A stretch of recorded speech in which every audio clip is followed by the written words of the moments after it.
Hamilton the Pug, and Toast Meets World. These are some of the internet's most beloved pets.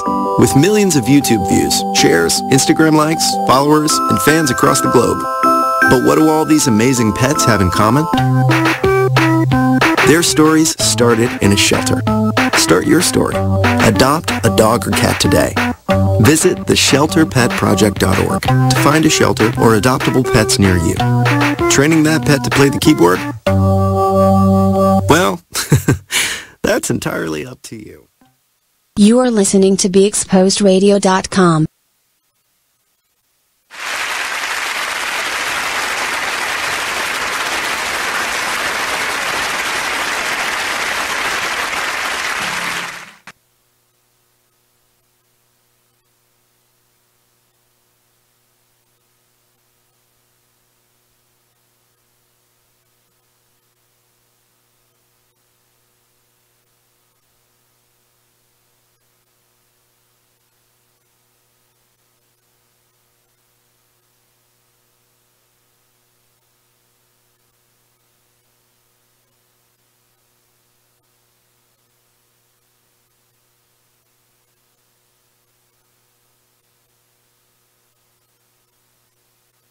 Sure that yours is on.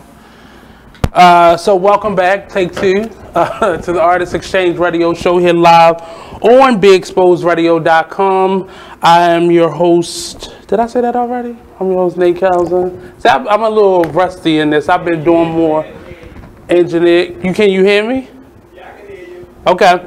So I've been doing more engineering, and I've been doing a lot more on-site interviews and working with a couple different centers.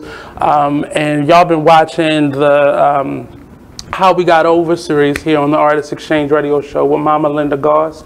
And that's actually, we have one more coming up this Monday in her series. So she'll be finishing up this Monday, and she may come back next March to kind of do part 2 of the series. But it's been really great. She's been interviewing a number of elders from the Baltimore, Maryland community, and telling their stories of growing up in the colored school system and the segregated school system here in Baltimore. So that's been very interesting to learn a lot about kind of what the school system was. And we have the whole series coming out this January on www.thepillcenter.org, so definitely check that out.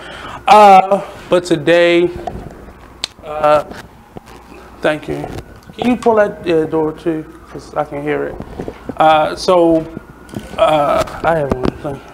So today I have a gentleman here with me. I met him during the play that I don't talk about at Arena Players, Mr. Ashley. So what do you like to be called? You have so many names on social media. You're right.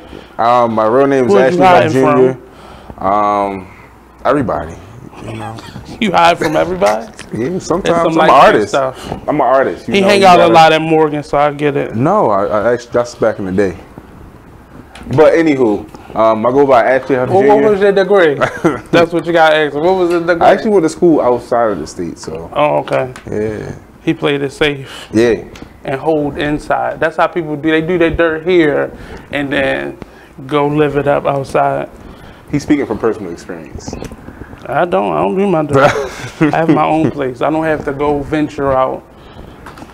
So tell us a little bit about yourself, Mr. Ashley. I am a graphic designer. I'm an artist. I have a brand called Love More, Be More, which is based here in Baltimore. It's a clothing brand, but it's also an all-over brand. Meaning? Representing print, but also branching apart. I would say it's more like a way of life. Like I live Love More, Be More. So what does it, where did that come from? It actually started during the Baltimore riots a couple of years ago, and during the uprise. Right. And during that time, a lot of things was going on. People were, going out, and half of the people I knew like rioted, or some people went out and did protesting. And I felt like I didn't fit in either one of those routes. And I'm an artist, like I said, so I'm like kind of an introverted sometimes. So I didn't really want to. You an introvert? Yeah. So I get in my turtle shell, but I didn't really want to you know, follow behind neither group. Yeah, he was scared of jail. No, because I felt like some family members, I found out that some people I knew, like close to me, looted, and that really affected me. I was bummed up about that, and just seeing my city burning down, and just people running crazy, and just people, just stuff boiling over, and it really got to me. I wanted to show my own way of protesting and showing how I felt.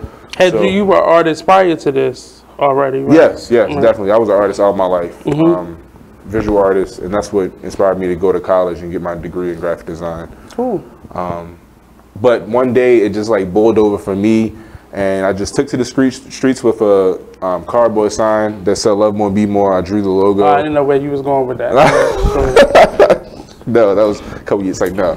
But yeah, went to the streets with a cardboard sign and stood right there on Green Mountain 33rd. Ooh, okay. And yeah, so I got like all walks of life. I got like the East Baltimore, and then I got the Waverly and a little bit people coming from Hamden. So like I stood right there in that median of the street, and it's a pretty busy street. It was like right during like rush hour. Okay. So like cars literally packed coming through, and seeing my sign, I just got to see the reaction of the city right then and there. And so what does that phrase kind of signify? Love more, be more is a double entendre, meaning that telling the city itself to love more and be more. And then also saying to anybody, like beyond our city, the world, we can love more and be more. If we love more, you'll be more in your life. So it's pretty much like a good karma brand.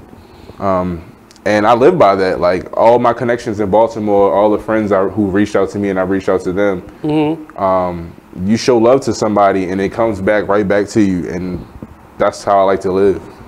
So in terms of kind of being a creative activist, what have you gotten out of that, opposed to just being a business or just an artist in general? I would say I benefited from it a lot, because it showed me that how much I can grow. Literally, it just all started from an idea, and it built into a business, piece by piece, like day one. So you wasn't practicing like a professional artist prior to this, but this kind of jump started it? I actually had a brand I was working on in high school, and actually in college I was trying to formulate a brand, but I really didn't take that leap, you know, to get it trademarked or get it like off the ground. I would do like t-shirts for people and do different gifts, and I would still sell clothing then, but I didn't really have a set brand or a trademark. Right. And with Love More, Be More, once I got those reactions from both sides of the city, and what really made me take the leap was a friend who I went to college with posted a couple, like a mother and her child with the same exact sign and logo as mine, and I was like, wow, people from my picture getting posted with that sign, because a guy came past and took my picture, and that poster got posted, and then that lady and her son saw me, which inspired them to go do the same thing. Which inspired you to register the name, because then you see what I did there? Yep. I got you. So that really was a fire within my gut right there. I was like, this is yours now. Right. And matter of fact, this is more than you now. This is the city, and it just took me places. It's interesting. A lot of things got started in conjunction with Freddie Gray's untimely death, and it's amazing. A lot of those organizations are really thriving right now, and a lot of those artists, specifically black artists, are really defying the odds with a lot of things. I just met Devin Allen, and just to hear his story and see where he is now versus where he would have been prior to the Freddie Gray uprising, it's amazing to me how so many organizations started because of that. People didn't know what to do, so they did something. They tried something that they had not been doing before, and they are full-fledged organizations, businesses, movements right now. That's why I didn't see it. It was an uprising, not riots, because a lot of the people who've been waiting for something in Baltimore, a lot of us creatives been waiting for years for something to happen. For the cameras to be turned in a different direction. And the spotlight was on our city for that period of time. And he was like, hello, we're here. we're here and we're ready. It's our time to shine.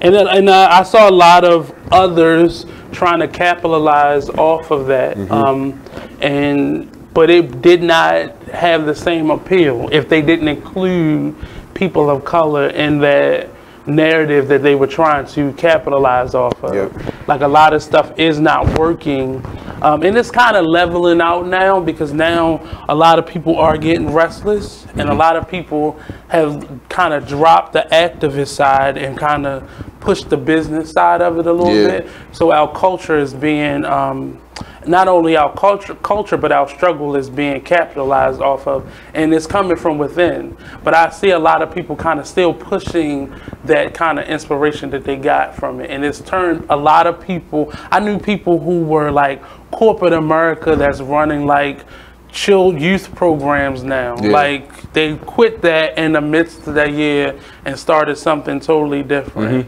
And it, like, I was so happy for people, because a lot of these people were people who went to school for something totally different and was just working regular jobs, and now they're doing something that's really making them happy and kind of giving back to the community. Are you afraid that Baltimore is turning into like something else despite all of that happening? No. I mean, every city changes, and we can't hide from the change. And you do see certain things happening in the city where people are capitalizing, and you see gentrification, and you see a certain segregation, like how you were saying with the school system. The school system is segregated. I feel like our art programs and our art still are segregated, and is a lot of cliques throughout Baltimore City, you know, especially even throughout the music scene. I've seen that. Within the same culture. Yeah, and it made people who went to the same high school together, or, you know, it's a fear party that around each other, but it's turning into a fear of change. Well, not change. It's these cliques are really doing more damage. And a lot of the, like, even for the Artist Exchange, this was brought to be a group for people at Coppin. And at some point I realized it was bigger than Coppin, because there were people at Morgan that was going through the same problems that we were having at Coppin. There were black students at Towson University that were going through the same problems that we were going through. So it had to grow beyond, because at first it was just Baltimore Black Arts Movement. And then I realized it needed to be bigger than just Baltimore. It needed to be bigger than just one geographic area. And it needed to be included, because all artists are going through the same thing. A lot of entrepreneurs are going through the same thing. But you realize at some point, like, it has to be bigger than like just little 4-block radius that you're in. So how long have you been just an artist in general?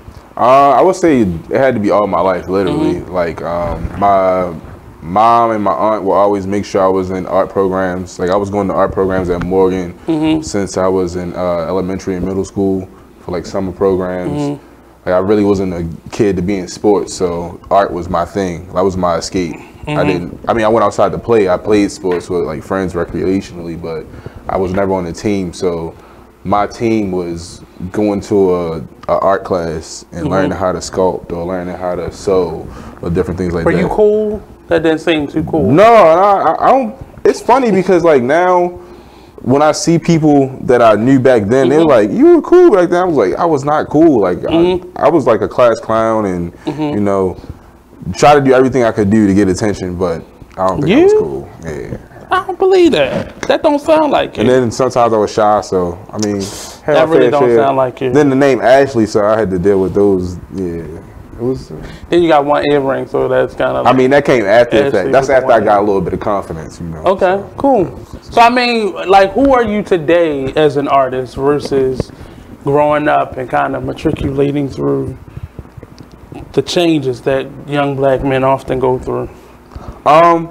Me as an artist today is, I would say, I'm definitely confident in where my art can take me and the worth of my art, and also I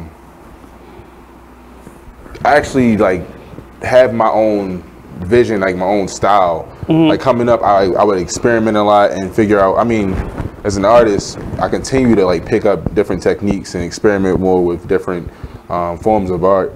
But now I can draw a picture or create an image, and somebody can be like, I know that's from you.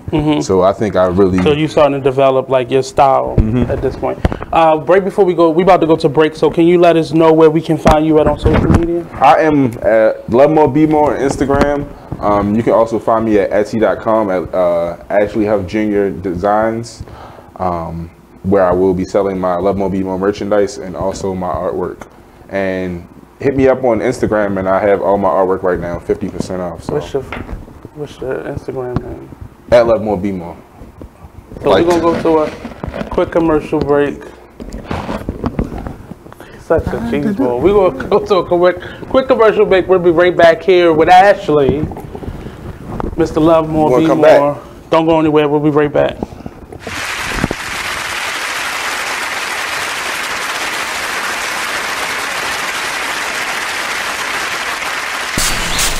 Whoa. The moment my son saw a redwood tree. It's huge! Is the moment I knew that for him. You can't even see the top of that thing. Even the sky has no limit. There are some moments only the forest can inspire. Find yours at discovertheforest.org. Learn about forests near you and discover cool things to do when you go. Your moment is out there. Find it at discovertheforest.org. Brought to you by the U.S. Forest Service and the Ad Council. So, Jacqueline. Yes, Mom? I wanted to talk to you about something and... Oh, wait. Hold on. I just got a text. Oh, there's another one. Wow. Busy me. So, anyway... Oh, wait, Mom. I just got a message. My friends keep commenting on my comment. Oh, there's another one. So many comments on my comment. Oh, I can't wait to watch TV tonight. Playoffs! Hey, guys, check out my new video game. Pew, pew. Wait, Mom, what? Huh? What? Hold What'd on. you say? Wait a second, what? This weekend, unplug. Take your family to the forest. There's nothing in the world like experiencing nature firsthand. Trees, paths, bluebirds, streams. Getting closer to nature can get you closer to your family. To find the forest nearest you, go to discovertheforest.org. Brought to you by the U.S. Forest Service and the Ad Council. Hi, I'm LeVar Burton, and I'm proud to be a book person. How do I choose a book? Sometimes it's the cover, sometimes it's the title. I guess I'm pretty visual. If a book's really impressing me and the writing is really good, I will peek and see what the last paragraph is, because the endings of books should rock you. I am a book person, and if you're a book person too, read to a child and spark a lifetime of ambition. Join me at bookpeopleunite.org, because reading is fundamental. A public service announcement brought to you by Reading is Fundamental, Library of Congress, and the Ad Council. Join the Just a Bit Outside crew every Monday, 8 to 10 p.m. on BeExposedRadio.com. You want to start off? I think I'll get it out of the way on a who's not. Okay, do it. The Orioles. Right. They got swept by the Royals. They lost 4 in a row, and the last 5 games have all been decided by 1 run. The game before, or the last game that they lost before the Royals was the Nationals, and it was Weeders, of course, won with a home run. Hit the home run. Right. They were going into that National series. It seemed like they were doing so well, and they just crapped out. They got that game postponed, so who knows when they're going to replay that or play that game. That's my first not for the night. Okay. Okay, I'm going to go ahead and weigh in on my who's not, and I'm going to talk about the San Diego Padres. The Padres. That's okay. You just took my answer. They're in last place in the NL West. They've lost 8 of their last 10. Their run differential is a negative 65, which is just horrible. So when you have well, let me just talk about run differential a little bit. It's kind of like the how much you're winning or losing your games by, pretty much. Yeah. Okay. It's like the margin of victory, kind of. Right. So when you're in a negative number, that means that then your average game you're losing by a whole lot. Right. I mean, a number like negative 65, this early in the season is pretty rough. That's horrible. Then the pitching numbers pretty much support this stat right here. I mean, the team ERA is 4.70, which is 26th in the league. They have 126 walks allowed.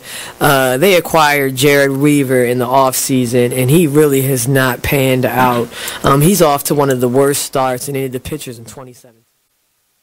You are listening to BeExposedRadio.com.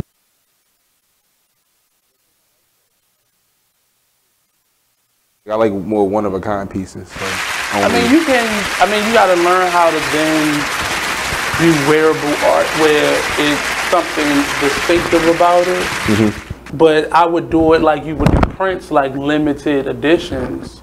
And then you, like, that was my problem with jewelry. I never over duplicated stuff. So I would only make one of those. Okay. So it wasn't my, okay, I got you. It wasn't any thing that I naturally would just do. I didn't want to do it. I started looking at companies that would like manufacture, but I did that.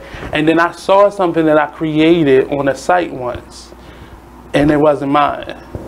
Oh. So you have to be mindful of like sending yourself overseas because they're going to market your stuff and sell it also. That's true.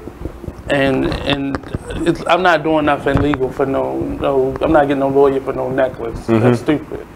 But you got to be mindful of those things. But you just, make limited editions or like do something after you printed the shirt, like stuff like that. Okay.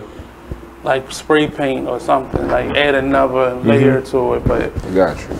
That'll keep it distinctive. But people like knowing that they the only ones that got something on. Mm-hmm. Same. That's how I've been able to kind of survive with it. As you can see.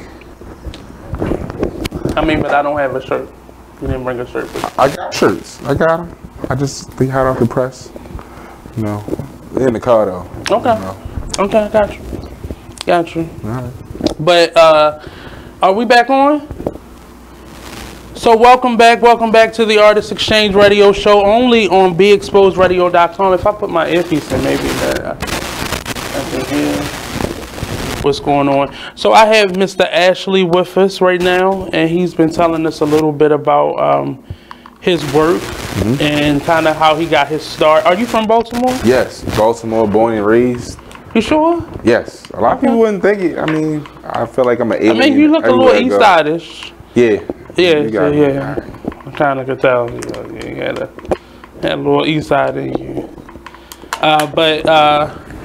Where did your creativity come from? Like, do you have other artists in your family, or? Well, my mom actually was she would do poetry every once in a while, and she also she was really creative. She would do like collages and always working on like arts and crafts project when I was growing up. She would be involved with me with like hands-on things, and she even like her professor was the founder of the Great Blacks in Wax Museum.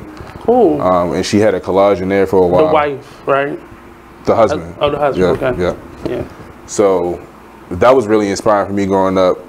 It was actually a norm that my mother's artwork was in the museum. So it's helpful to be able to see something that you are gravitating towards, because it's often you see that in teachers sometimes, but it don't really matter if it's not in your home or in your environment. Yeah, and if you have like that family or that tribe that teaches you those certain trades or ways to express yourself So when did you know you can make this into a business?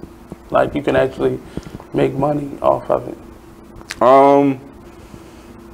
I guess when I came back home from school and Love More, Be More happened.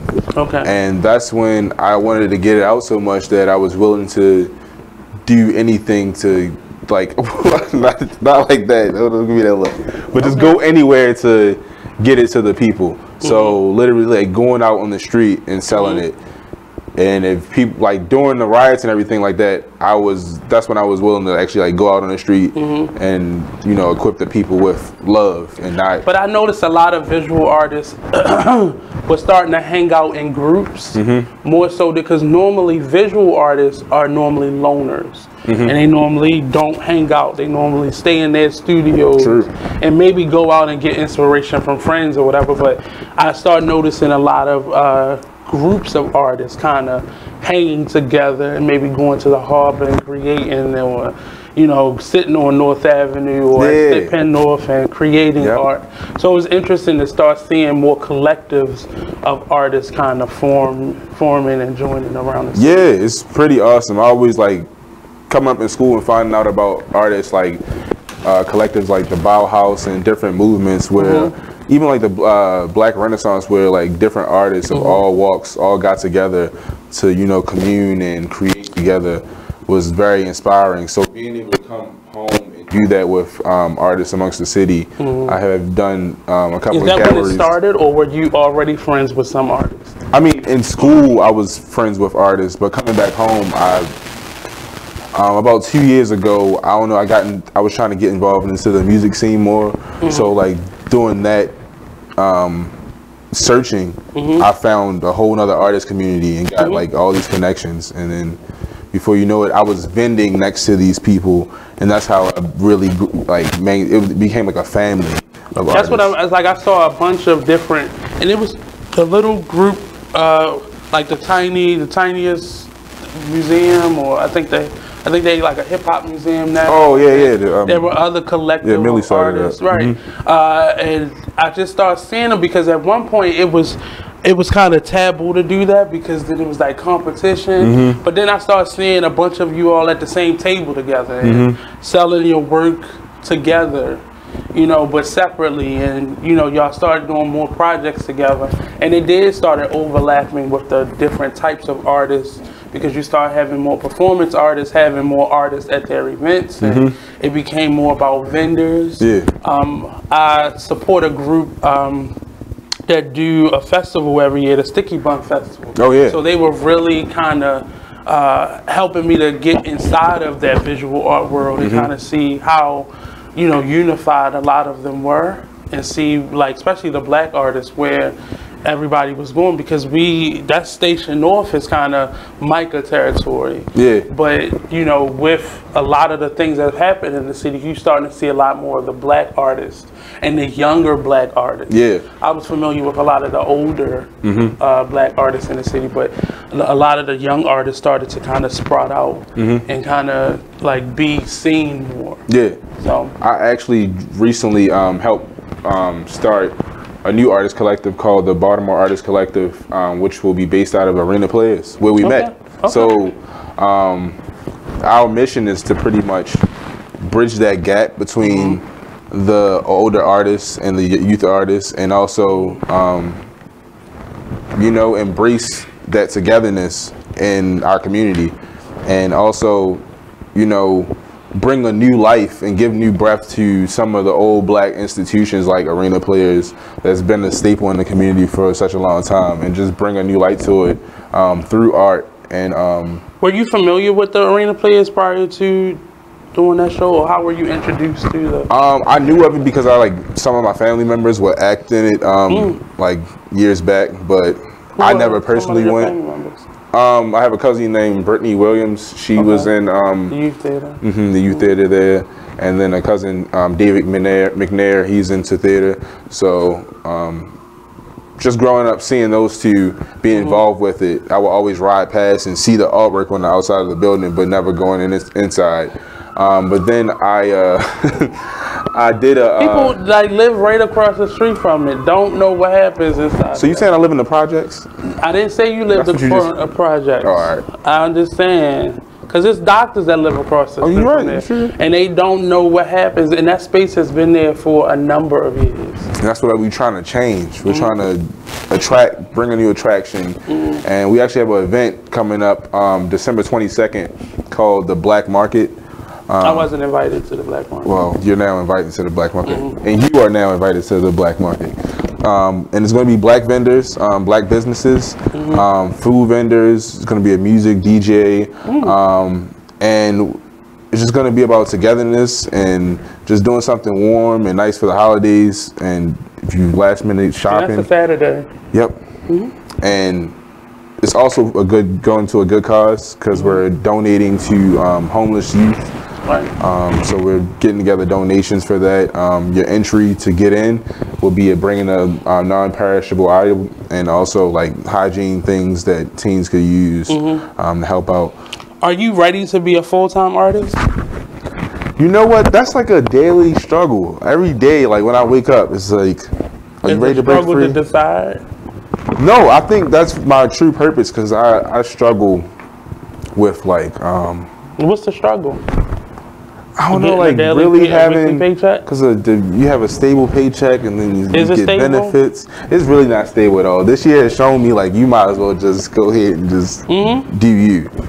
And people don't, that was one of the things that I struggled with in my 20s because I had a real job. Like I've been working since 14, so I knew what it was to put the hours in and get your check every week or every 2 weeks.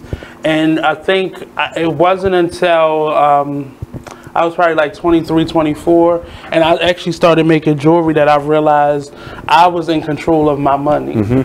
And I could really make the money that I wanted to see. Maybe not have the benefits, but thanks to Obamacare, we can all be benefited up. But I think a lot of artists kind of struggle with that because you don't see, we know that art is secondary in the world, meaning it's not BGE, it's not a necessity, but it's something that is a part of people's kind of like fun time. Their extra money and excess money go to it. But if you can find a need for it, and if you can kind of look beyond what you physically do as an artist, then you'll be able to make money. Most people get into the teaching artist realm, but then if you're not doing what you are teaching, then you become a bad teacher. So you got to make sure that you're actively pursuing your goals while being a teaching artist. And there are other things that you can do, like you do graphic design. So you can be doing work freelance on the side and still trying to balance that out. And it's all about just finding those ways. But we're going to find our way to a break real quick. And we'll be right back here on the Artist Exchange Radio Show, only on BigExposedRadio.com. So yeah, it is, I mean,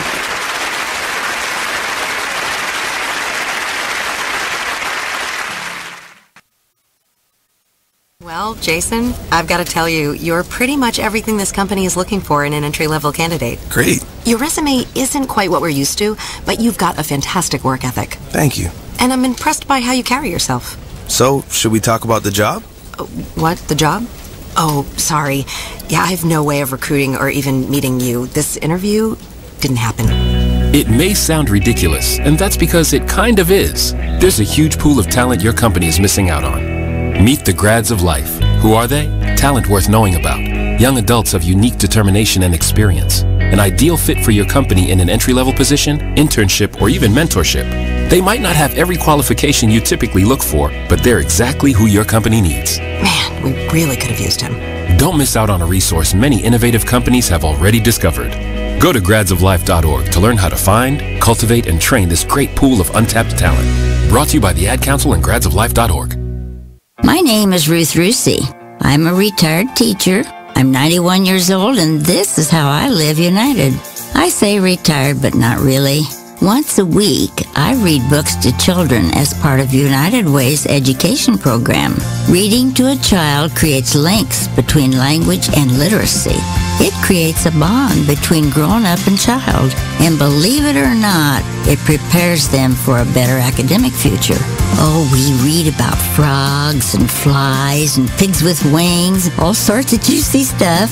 It's a joy to watch all those little faces. I figure I have the time and they have the need. And I've always believed that if we're not here to help each other, then what are we here for really?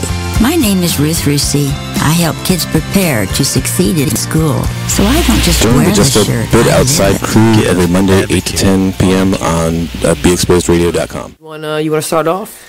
I think I'll get it out of the way on a who's not. Okay, do it. The Orioles. Right. They got swept by the Royals. They lost 4 in a row, and the last 5 games have all been decided by 1 run.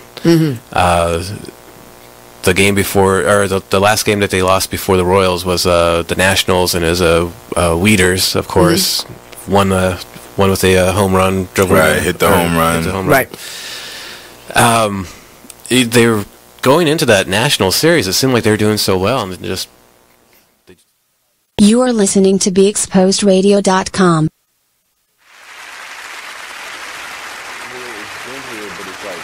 There, it's already been thriving and breathing. I don't know if it's new here. It's just it's not as in the closet as it was.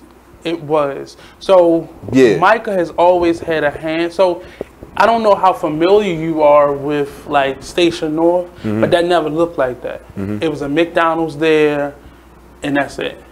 Load of Funds used to be owned by a black man, what is now Motor House, and it didn't look like that. It looked like a warehouse, and it was an artist space. So a lot of the art in general was kind of like in little silos and little pockets of the community, and that area has now created a district for art, whereas though people can do it. It's always been there. Arena Players has always been there. They've always had artwork up on the walls. So these places have always existed. It was just people are now spotlighting them. And normally when young people discover something, it's always been there. It's just you ain't been here. Like you tell your parents like, oh, we used to go to that club. Like, They never, I wouldn't go as far as saying they sold work, say at the Arena Playhouse, but they always had art shows. The UB Blake Center has always been there. Like places like that have always existed. The Blacks and Wax Museum, since I was young, it's existed there. Now it's going through an expansion, but these places have always existed, but the individual artists have not been as unified as they are now. True. So there haven't been these collective groups of artists that purposely work together. And that's what's needed, because then you have all your different audiences and family and friends supporting you all. So that's now a group of people. So the people who pay money for art or come to art shows see how many people you have and come because of that. And it doesn't hurt to have a couple people that went to Micah on your team. True. I'm just You're not being lying. honest with you. But those moments and events like that where I'm amongst other artists and creatives make me truly know that I'm doing the right thing and that I'm meant to be here. Right. And it's just like the best feeling in the world knowing I'm next to 2 great artists and I'm surrounded by it all. And then when people come to buy stuff from me, I'm able to send them to that person. And most of the time, that's what I'm doing. I'm other people's hype man if I'm vending next to you. I'm like, look, this is such and such over here. Go buy their stuff. And you know what? Go check out that guy around the corner too. But that's what's necessary now, because we, like in the beginning of vending and the beginning of being an entrepreneur, we knew to hoard our customers. You know, like Burger King got a glitch in their app now where if you're standing in McDonald's and you're on the Burger King app, it'll give you a Whopper for a penny. And so that's what we learned what business was about. I got to eliminate my competition versus if all of us come to this event on the 22nd and we all invite 10 people to see other artists, they've invited 10 people to see our art. So if you think in terms of like this a collective, and if you winning, I'ma win, so I'ma help you win, and in return, but you have to make sure everybody's on that page, because there are a lot of culture vultures in our community that just seek to just conquer and divide and just destroy everything else. And oh, it's nothing else here, let me go to Philly now, let me go to Atlanta now, and do the same thing. And then you wonder why these people are jumping around, because they've burnt so many bridges. But it's so much more helpful if people were collective. Like I've really tried, and that's the whole purpose of the Artist Exchange, is to kind of create that group where it's no walls. Like you can go wherever you are, and let's support each other, because I need people to come sit in this seat just like people need me to invite them to come sit in the seat. Okay. But a lot of artists were not like that. That's why we didn't see it. This has always been an artistic place. In the garment district, we used to have a garment district here. We used to have a music, comedy was thriving, music was thriving. But all of that went away when people began to have their own little huddles and such. But now we've realized we need each other. Yeah, all forms of art needs other forms of art to thrive. Because you need people to come see it. You need Theater people to participate. needs the music, and music needs the visual art and everything. So you were in the last play that I was in. Like, when did acting become a possibility? Well, ever since I was about in elementary and middle school, I went to Cardinal Sheehan School, and I was in the theater program there. Yeah, so I mean, so since about the age of like 10 or something, I was acting. Okay. And that was just like, I was literally like, I would play all the goofy and stupid roles where the person would fall or trip or something. And for real, like I felt some type of way for years about it, and then I finally got like a role I wanted. And but this year I just felt that need to, after having the show, these were like the lines crossed. I got into a gallery at Arena Players through meeting Alexis Skinner, and through that connection, I found out that she was a director, and then I found out they needed people for shows. So I was like, keep me on board. I want to get back into acting. Let's do it. You gotta be careful. Yeah, and I fell into the pot. Welcome to the plantation. Yep. And you gotta be these careful. shackles got put on me now. You think? And now I'm a part of the Walls of the Arena Players, and I don't think I'm going and nowhere. And I love how people are introduced to that space. I've been a part of that space since I was probably like in the 4th grade. My teacher was one of the actresses there, and I never took part in the youth theater, but I would, as I got grown.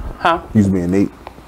No, because I was a full-time student, and at that time I didn't think acting was something for me. I wasn't. I had other interests. I thought I was going to be a teacher and all those things. So being an actor was like a hobby. So it was just something I did when it was a program at school, even though I acted all throughout school. And I just was reintroduced to it in college. And, seeing the importance of keeping a space like that open and viable is very important, and just seeing how you fit into a space versus just trying to do whatever is necessary, but just using your skill sets to be an asset to the place. So probably being on the stage there is going to teach you a lot, about how to do things and what it really takes, because that's the world of theater. What you experienced in this one thing, that's theater. Sometimes it's a little bit more professional. Often it's a lot more money, but sometimes there's not no money in it. And sometimes you got to give more. And sometimes you got to be more of an asset. But I'm loving how a new breath of air is being floated around that, because you'll bring people to that space who's never been there before, who've heard of it but never walked inside or saw a play there. Yep. And they have a lot of really famous people who have started out of there. Yeah. So. Yep. Even being there this year, I just found a lot of people who kind of influenced me when I was younger and who played the part in Arena Players. Building it, being a part of it. Yep. And you'd be surprised at who, most of the people you saw in the Wire, the younger people, all started out of there. Homicide, a lot of things that came through here, a lot of them got their start. Jada and Monique and a number of people who we would know from Baltimore got their start there. But in terms of creating the business of your art, where do you see yourself going professionally? I mean, aside from quitting your job. I feel like I'm gonna be this creative octopus.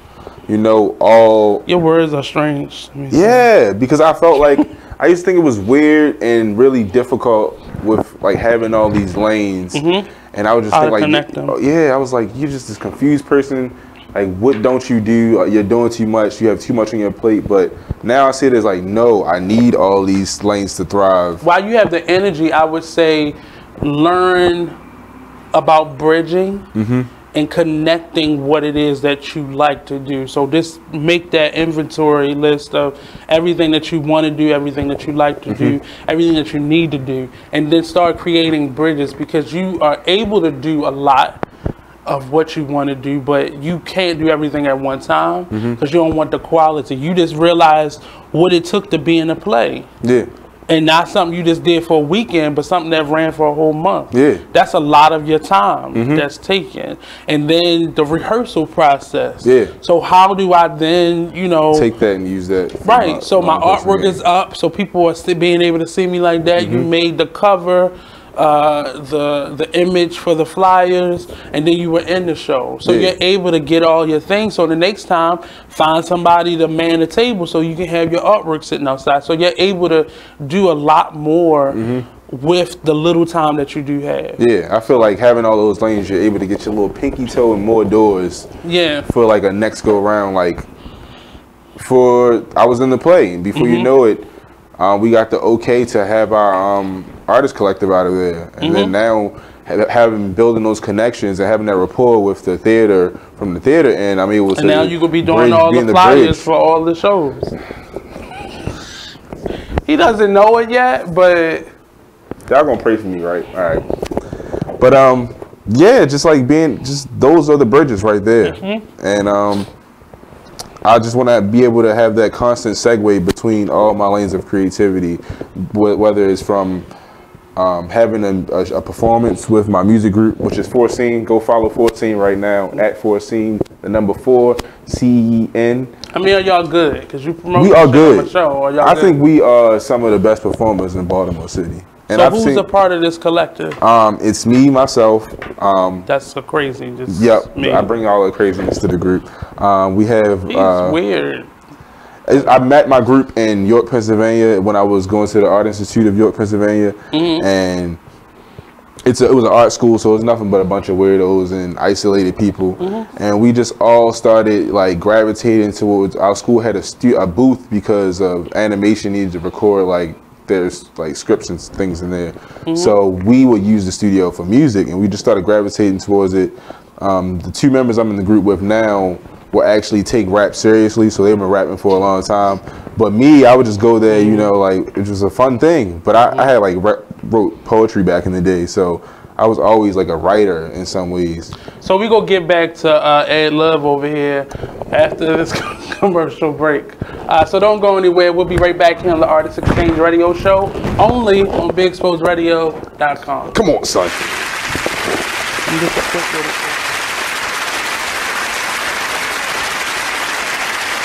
Exchange Radio Show every Friday 7 p.m. to 9 p.m. every Saturday 12 p.m. to 2 p.m. Real artist, real talk, real live on BeExposedRadio.com. I was meeting with a friend yesterday, and I've gotten to the point where don't ask me a question because the truth is going to come out.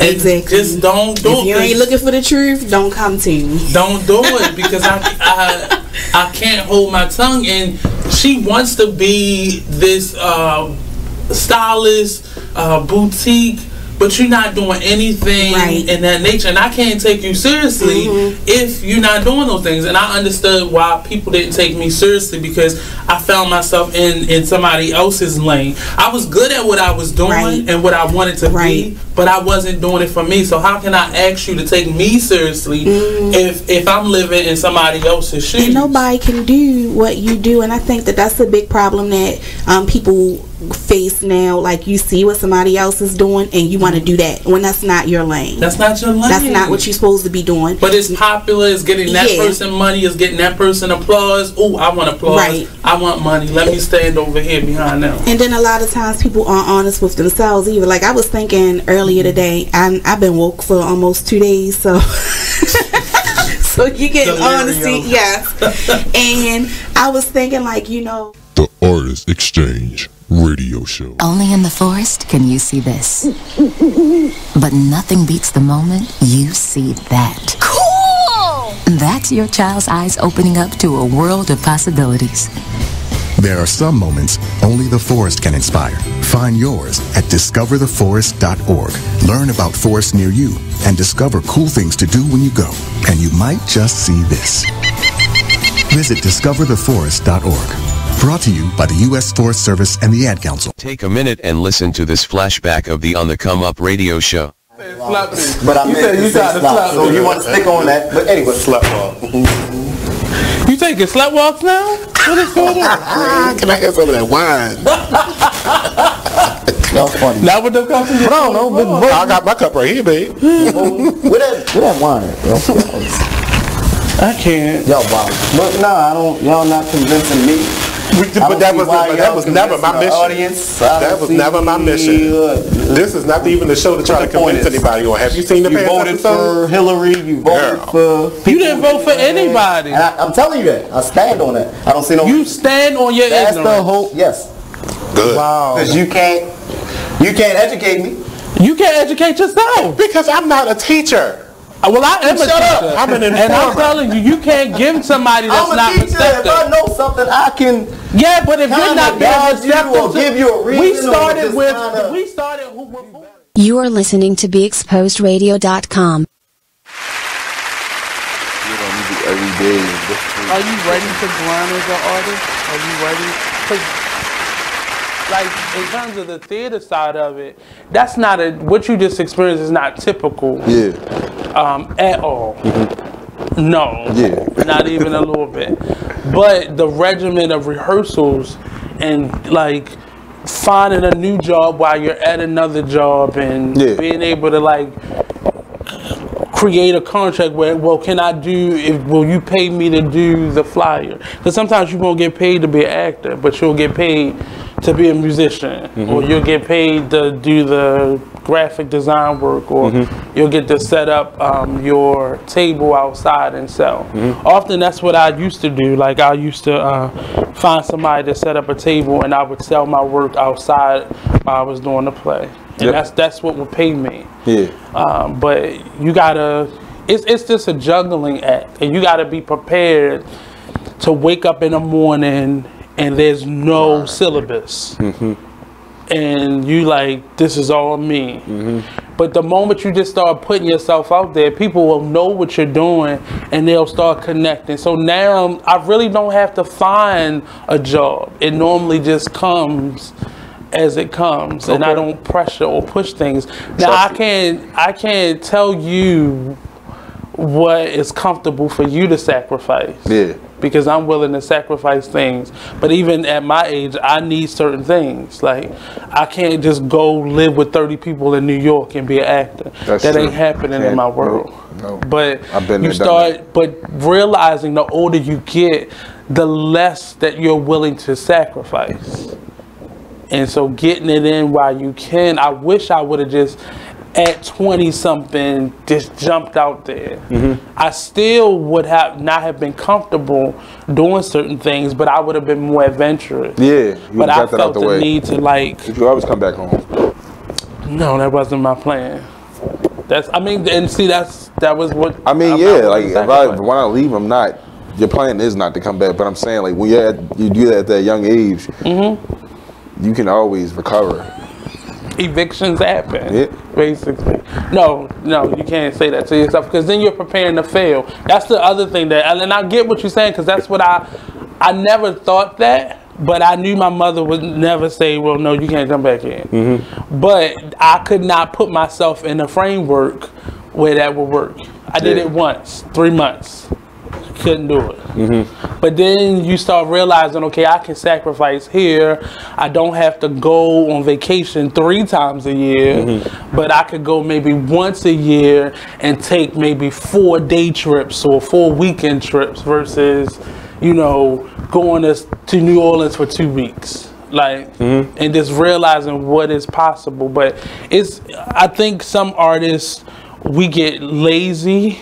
Like for me, I grew accustomed to being a teaching artist. And when you've been in school and you realize somebody was teaching you something that they not out here doing themselves, and there's a bitterness that you feel from them, and they limit what you're capable of because they aren't able to do it themselves. So they start living through you. And they get stagnant. Like if a teacher's still in the actual game that they're teaching, then they still have that hunger and that wanting to know more. So they're learning while they're teaching. But they're teaching you in a different way. You know, it's less out of a book and more from their everyday experience. And you can normally tell how far or how long it's been since they've done what it is that they're teaching you. Yeah, I have teachers like that, and I would call them out in school like, look, you're not even like a real artist. I'm like, I'm not trying to hurt your feelings or nothing, right? Oh, don't ever say that to somebody that's I would be the student who like, the teacher like, okay, everybody okay with this? And I would stand up at the end like, teachers, I see. No. But then I had teachers to this day who who are my, like, kind of like my heroes. I still see them. They don't work for my school because my school doesn't exist anymore. So, like, teachers really had to find their living again. So, like, Cardinal Shane, you mean? Yeah. No, at my college. Oh. Yeah, so, like, my professors. Ouch. Yeah, my professors now are, like, real artists. And, like, I see them do, like, still hungry and doing what they need to do, like having their own galleries or, you know. How important is it to you to see that in the people that you look to? Some people aren't really inspired much. A lot of it comes from within. But a lot of people are, it takes them to have these people around them. Like, where are you with that? It does come from within, but it also takes those outside sources to, you know, create that spark or that fire. Like, I don't know, maybe it's just me, but I see my friends and the people I look up to in my community, you know, doing their best and, you know, out here trying to make a name for themselves, and it pushes me to do the same for myself. Like, you know what, you just made that fly shirt. What am I doing? You just made this nice piece of artwork. I need to get back at it. So let's take another quick break. We gotta pay some bills here. It's not free, it's not cheap. So we're gonna be right back here on the Artist Exchange Radio Show only on BeExposedRadio.com. Peace out.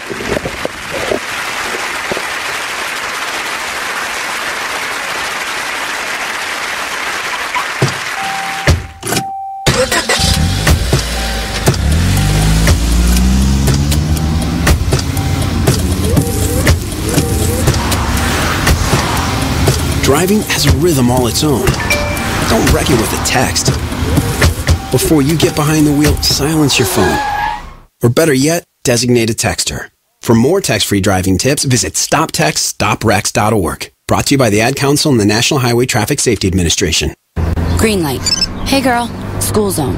I'm getting hungry. Car changing lanes. You want to meet me for pizza? Stop sign. Intersection clear.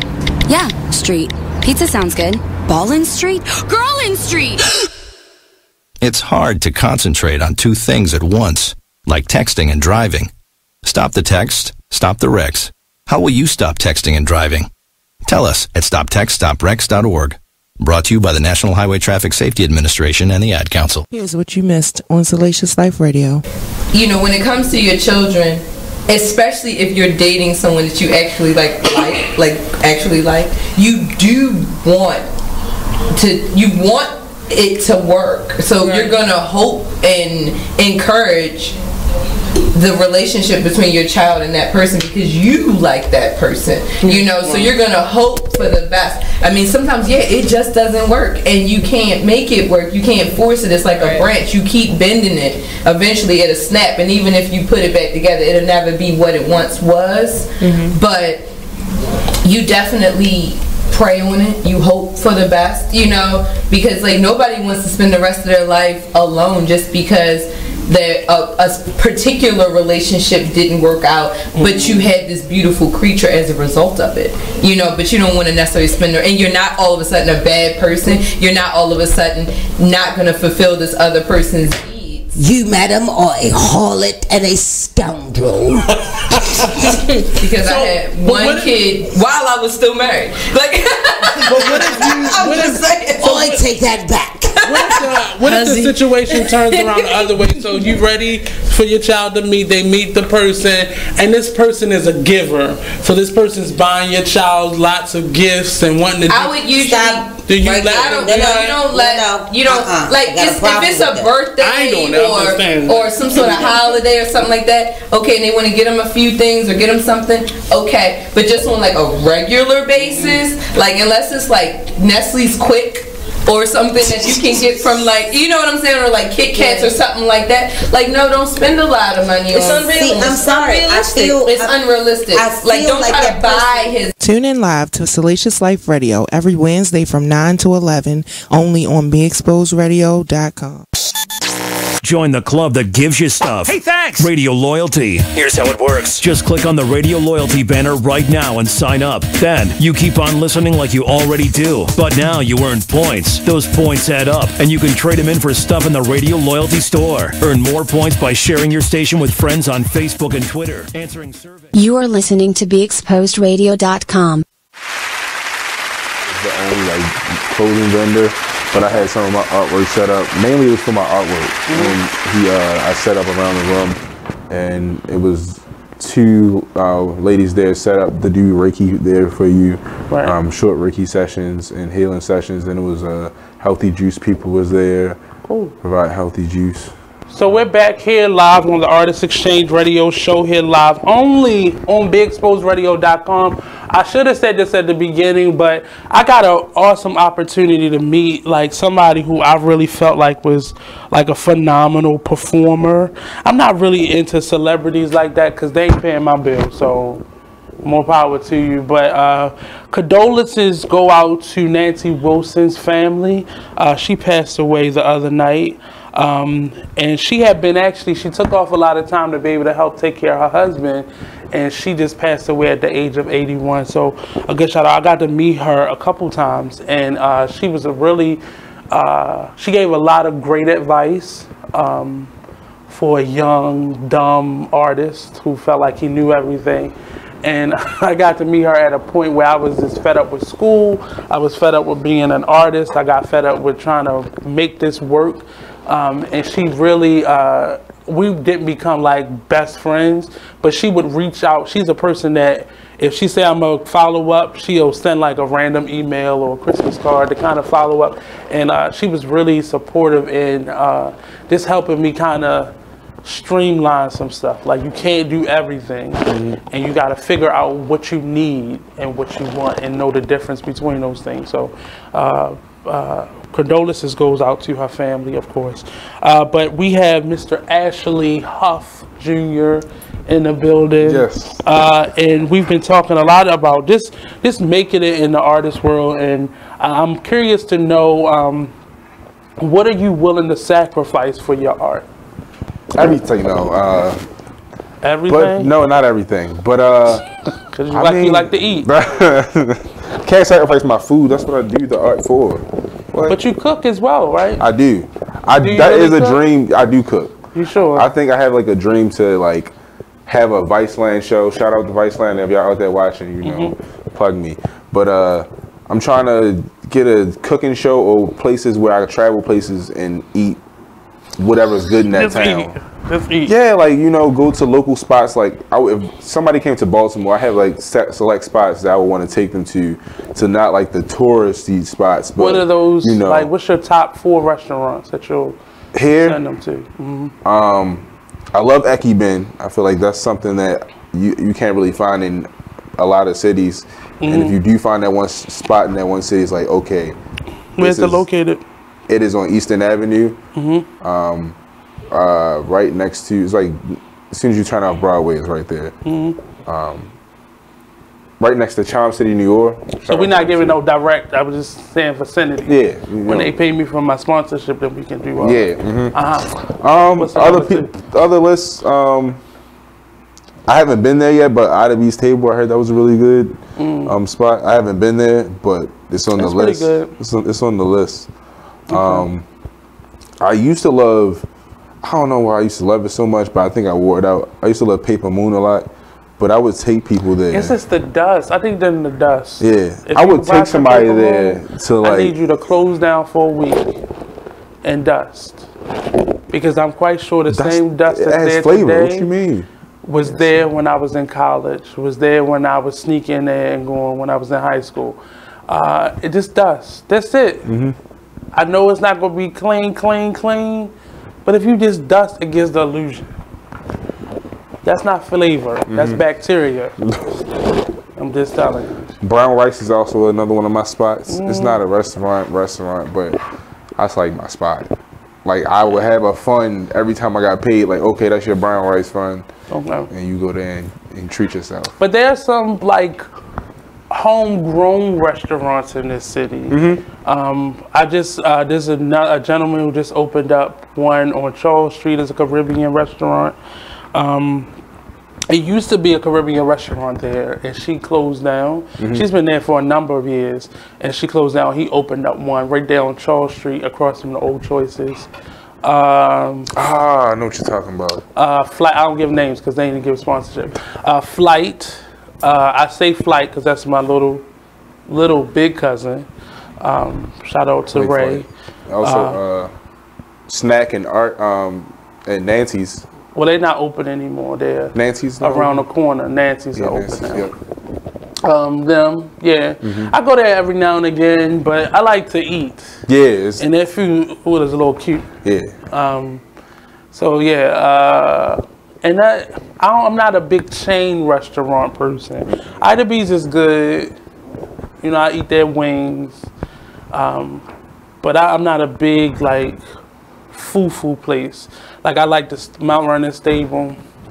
That's my dream. Oh, and what's it called on Charles Street? The Nepalese like buffet. See, that's too much on my stomach. No. Sunday the buffet there. It's like it's right next to the that's right next to the stable. Yeah, right next to like disco bar and all that stuff. Yeah. Okay. Yeah, that's too much on my stomach. I don't like all that. It's the truth, and you just bring it all together with some chai tea. Oh yeah. You got a real strong stomach, I see.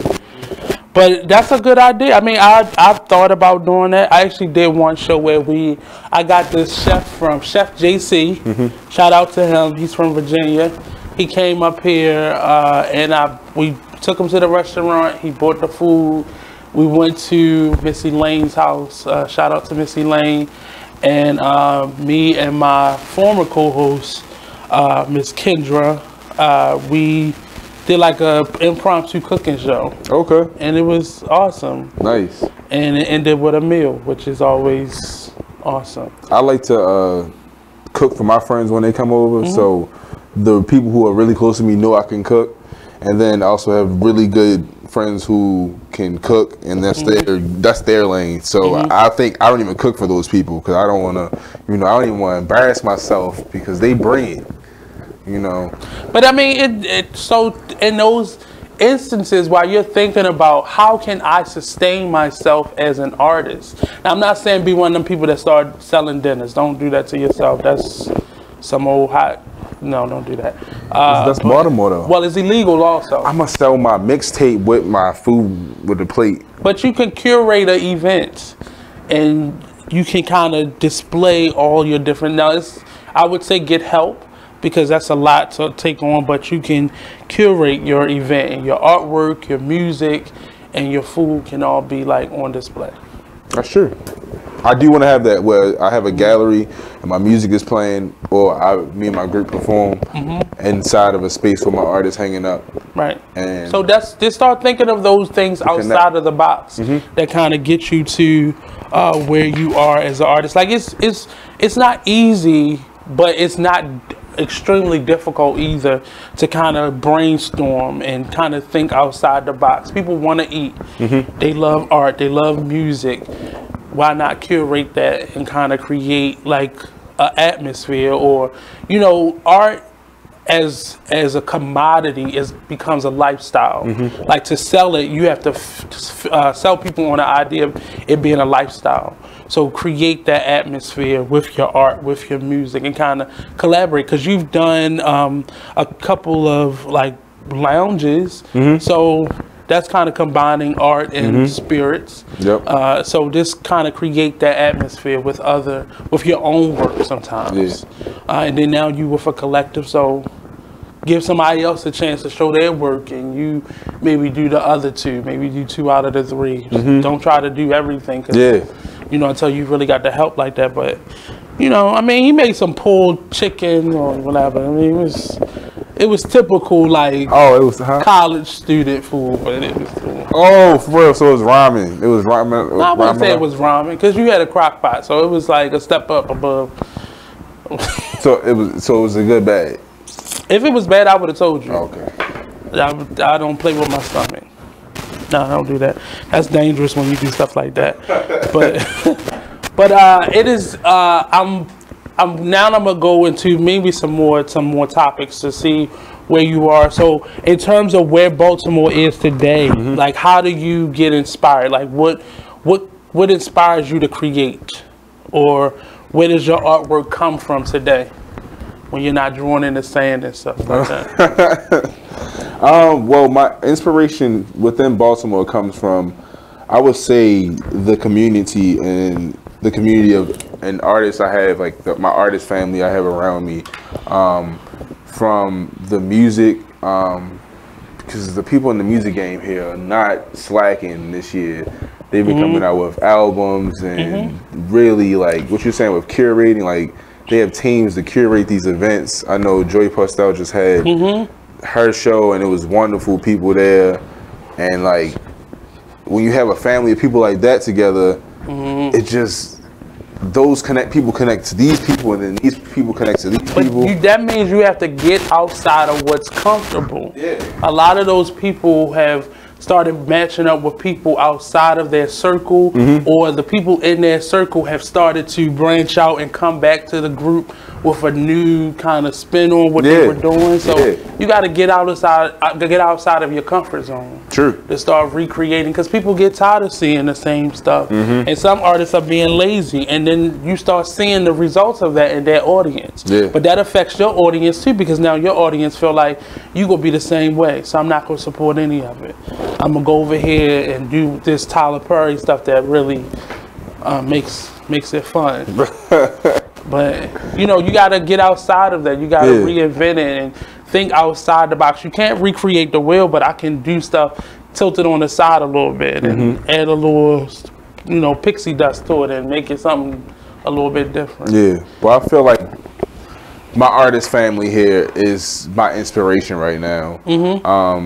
And also still seeing a struggle in Baltimore still keeps me hungry and humble to keep and push on and try to make it past city limits, you know, to become an artist known outside of Baltimore, so I can bring something back home. Shout out to Miss Anna Temple Rodney. Hey, Miss Yolanda Thomas. He seemed to have some little friends out there in the world. But but looking forward, what do you want to say with your art? What have you kind of developed?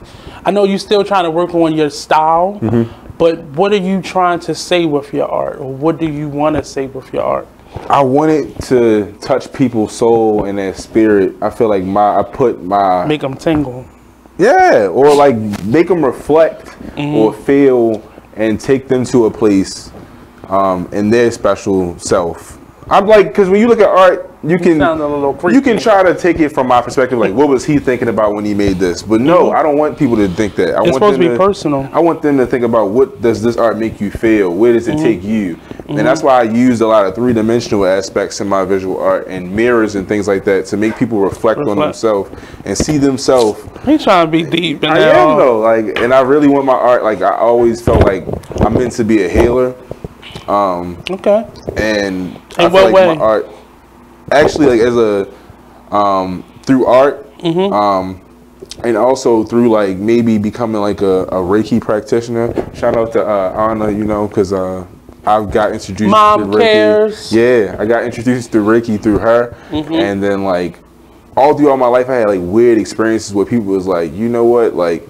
Even when I touch people, some people like, you know what, my arm was hurting now and like it's good now, like, and that always was weird to me then. But now, seeing me now, I'm like, I embrace my magic and what I possess, you know. But that requires for you to take time, like you gotta be inside yourself, because there are a lot of empaths out there that have those abilities that often we don't know how to control them because we're moving and just trying to get that feeling again.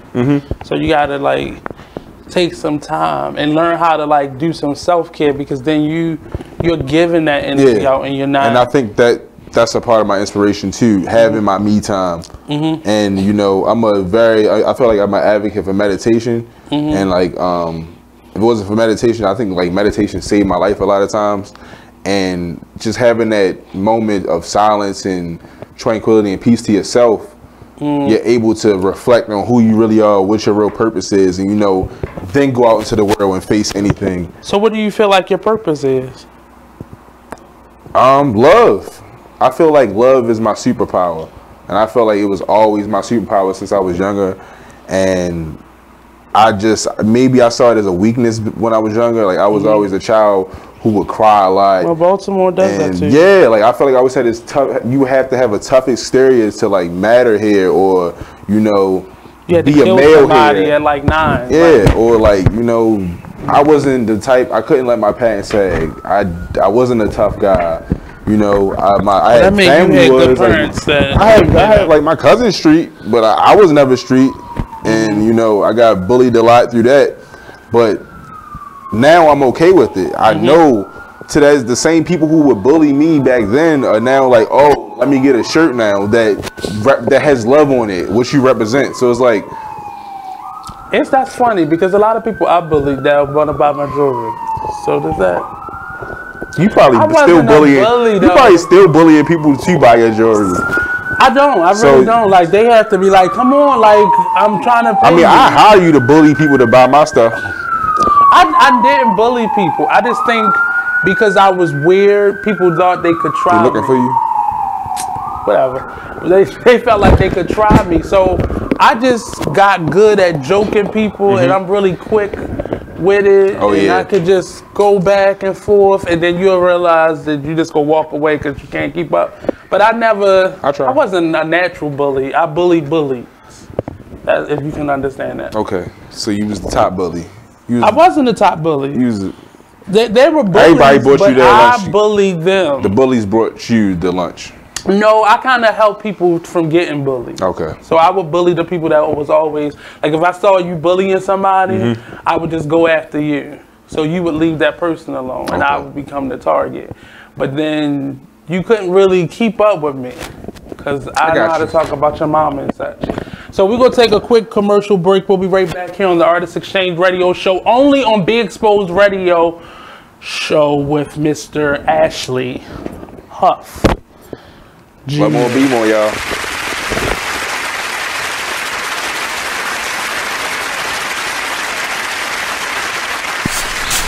Whoa.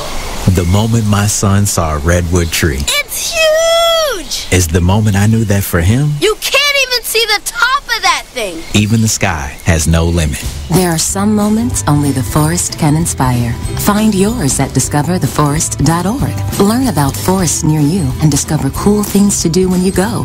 Your moment is out there. Find it at discovertheforest.org. Brought to you by the U.S. Forest Service and the Ad Council. You're now listening to BeExposedRadio.com. Check out this fire flashback. We need to relearn what it is to be these bosses and how we conduct ourselves as business-minded individuals and just people in general. I let my gut, and if I call it gut or God or whatever, I'm led by that energy. I know where it comes from. I know where it's, taking me, and you have to figure out what is important to you, and don't play this game. It's a game that we've learned to play, this chess game, and life is not a chess game. Life is real, bones, flesh, blood, decisions. Make sure you check out the Artist Exchange Show every Monday and Friday at 2 p.m. only on BeExposedRadio.com. Join the Just a Bit Outside crew every Monday, 8 to 10 p.m. on BeExposedRadio.com. You want to start off?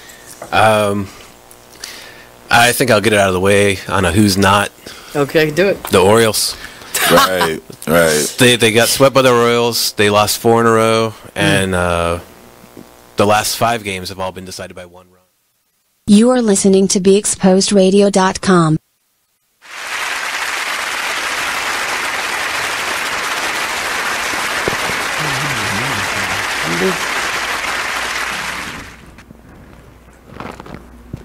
Hoes can't be lovers?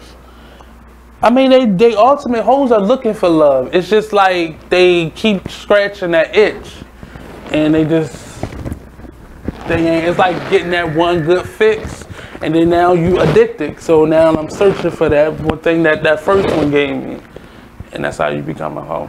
You looking for love. Hoes are really, they want to find love. Damn. They just. So welcome back. We were just talking about hoes a little bit. Welcome back to the Artist Exchange Radio Show. This show is dedicated to artists, entrepreneurs, and community leaders that got a story to tell. I really focus on marketing, PR, and engagement here on the show. It's not the typical radio show where you come on, you tell a couple jokes, I ask you a couple dumb questions. I really want our artists to focus on their engagement and just expanding their reach and just telling their story in a time where, specifically for artists and entrepreneurs, where people money is really tight and they really want to know people's politics and religion and morality is kind of tied into how they spend their money. People want to know who you are, and I say tell people who you are up front so they don't find out later and bash you and all those things. But allowing people to get to know you kind of helps them to invest in who you are, and I want to build that with the Artist Exchange. So coming up in 2019, we'll be rethinking what this show is, for not only for me as the host, but for the people that I'm bringing in on my team. So we're recreating that team here at the Artist Exchange and beyond, and we're doing work beyond just sitting at this table. So we'll be getting out into the field. I have a couple workshops coming up in February, I think the 9th. I'll be doing a workshop at Impact Hub, and it's helping to diversify audiences. So if you go to the Artist Exchange Radio Show page, you'll see the link, or go to the Impact Hub page and you'll see my post. And in March, I'll be doing another workshop on consensual touch. And that's kind of based off of a play that I just did too, where people didn't know touching people inappropriately, where to put their tongues and how inappropriate their mouths can often be. Yeah, he was ready to cut him. But in addition to that, Baltimore has started to see a little bit of the Me Too movement in our theater world, where people have been touching and saying and doing things inappropriate. So I'll be doing a workshop in March, also at the Impact Hub, that is based around consensual touch. I was about to say consensual sex, but consensual touch in the art world, the workplace environment, on stage, in a group, at a station, wherever. So come on out, take part of it. And it's an hour-long workshop, both in February and in March. So become a part of that. Also, in January at the Pill Center, we'll be doing a workshop for people in the arts world that want to expand and kind of network within the arts and kind of expand our reach, expand our audiences, diversify our audiences, and just build stronger, more consistent art-based workplaces and organizations and companies. So that will be in late January. So definitely look at the calendar on the Artist Exchange. I'll be facilitating a couple new workshops. And also I just started with LTYC. It's a youth organization that does a lot of in-school art education and after-school art programs in the Maryland, D.C., Virginia area. So I'm part of that. I didn't think I would be going back to a school this soon, but hey, where the money calls, I go. But it's more than just the money, but I love teaching theater and visual arts to students. So if you are an artist, I think LTYC is an awesome organization filled with artists that are passionate about not only young people, but also teaching their work. But back to Mr. Ashley. Oh, Ashley. So being an artist, what would you be doing if you weren't able to be an artist? Is that like all forms of art? All forms of art. Oh my God. I wouldn't even be like living. I wouldn't be breathing. I need art to live and breathe. It's me. I am art. Like like even myself, like my clothing helped me to be walking art. So I don't know what I would do without art. I would just probably shrivel up and like I would just become a tree. A tree. Yep. So which one of your art forms would you need the most if you had to drop all the rest of them? Which one would you choose? I feel like my first art baby was visual art. Like I just picked up a pencil or crayon or something and just started. So you can live without the music, the But food. I can't live without them. I can't because they all connected. Like I always had an ear for music since I was a child, and it's still to this day. I don't think I can ever like bridge away from music. Even like this year, I took I took a hiatus away from the music. I had like maybe me and my group had like 2 shows here and there, but I didn't really like pursue to have a show or push out a project. But yeah, I helped out my friends. Like my friend Josh Stokes, he dropped an album this year, and I did the artwork for the back cover and front, the front and back cover. Cool. And so some way I'm still involved into the music, whether it's I'm making it, but whether I'm making it or just being a part of it, I can't get away from it. I need it all. So you can't choose one, so you don't know how to follow directions either, I see. But I'm an artist, like in terms of building your like repertoire, who are those artists that you look at either locally or on a global scale in terms of like that work is dope? Like if you had to fill in terms of visual art and or music. Wow. There's a lot of artists that I look up to outside of the city, but a lot of people now, I don't know their names. Okay. But the people here, since I'm Love More, Be More, I'm shouting out Be More artists because that's who I love the most. People I look up to, you know, out here that I work side by side with, who are still next to me, but I still look up to like that. They're doing that thing. People like the Black Genius Art Show, Brian, Monique Dove. Who and let's before you go any further, who I just met this gentleman and look where he's sitting at. You said Monique who? Dove. Okay. I'm just saying, you know, you can tell him, Brian. Go ahead. Oh yeah, y'all gotta get here. Like you gotta. No. Okay. I'm over him. I'm about to put your button on my least favorite jacket. Bruh. But other artists, you know, a con artist. Yeah, that's his real name. I'm laughing because I know that to be true. Who else? Whitney with the wit.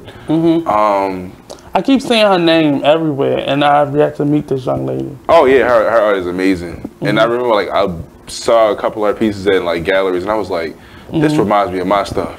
And I was like, we gotta collaborate. We gotta do something soon. So like, just it's so much dope art in Baltimore. I don't know her name off the top, and I never got to meet her personally. But she does sculptures. You know, like usually her sculptures has like gold teeth and stuff. I'm a huge fan of hers. People who watching this, y'all can tag her. Y'all know who she is. I'm gonna need you to learn some names. I do need to know her names. But other people I know like Latoya. She does a lot of installations and murals around the city. Also, Urban Hipster, who does all the murals and like has the dope jackets and Keepers Vintage. Real quick, we about to take another commercial break. I think we got a couple more seconds. So tell us where we can find you at real quick on social media. Social media, my Instagram is Love More Be More at Love More Be More. Also on Facebook it's Fleetwood Huff. I don't really talk about much on there, but you can watch this live video on there. Also my music group at 4Scene, the number 4 CEN, and you can find me on Etsy.com to buy some of my merchandise and art at Ashley Huff Jr. Designs, or also Love More Be More on Etsy. So I see you, Tracy Jiggets. So we'll be right back here on the Artist Exchange Radio Show, only on BigExposedRadio.com. Don't go anywhere, including you, Tracy.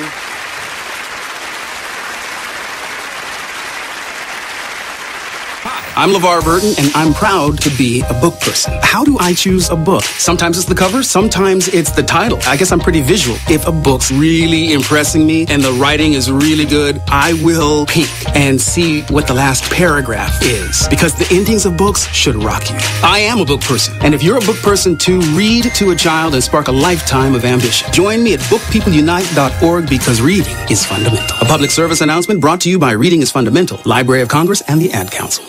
Green light. Hey girl, school zone. I'm getting hungry. Car changing lanes. You want to meet me for pizza? Stop sign. Intersection clear. Yeah, street. Pizza sounds good. Ballin Street? Girlin Street! It's hard to concentrate on two things at once, like texting and driving. Stop the text, stop the wrecks. How will you stop texting and driving? Tell us at stoptextstopwrecks.org.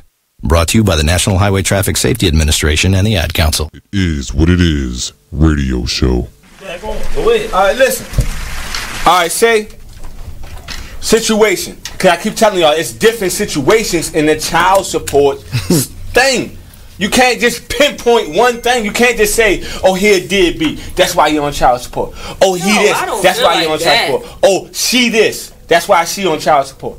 No, sometimes it could just go off of, "Oh, I just called him and asked him, can he pay for the pictures? He ain't want to pay for the pictures. I'm taking his ass downtown." Yup.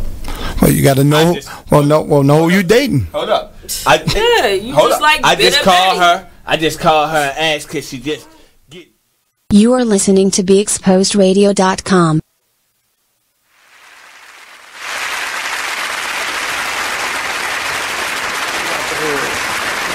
I mean, people go to the county just so they know they think their package is safe. I want somebody to steal mine. But y'all hear that? Y'all give out your address. He want to try to steal the stuff, y'all. You come. I mean, you come. I mean, my address is on social media, so you come. I want you to steal from me. I do. Go ahead. Can that be the intro of the show? I do. I mean, I stopped letting certain things get to me because a thief is always gonna get caught. You're a real gangster. You the bully of the bully, real gangster. I want you to steal from me. I dare you. I mean, go ahead. It's gonna come back to you. You know, you gonna live the rest of your life without, because how you got it is how you gonna lose it. So I just don't worry about stuff like that no more. But we're back here with Mr. Ashley Fleetwood, Huff Jr., Love Be More, who didn't bring my shirt. Hold up, it's in the car. But the car is downstairs. We're on the 7th floor. Hold on, I did look. Hold up. You know, I did bring you something.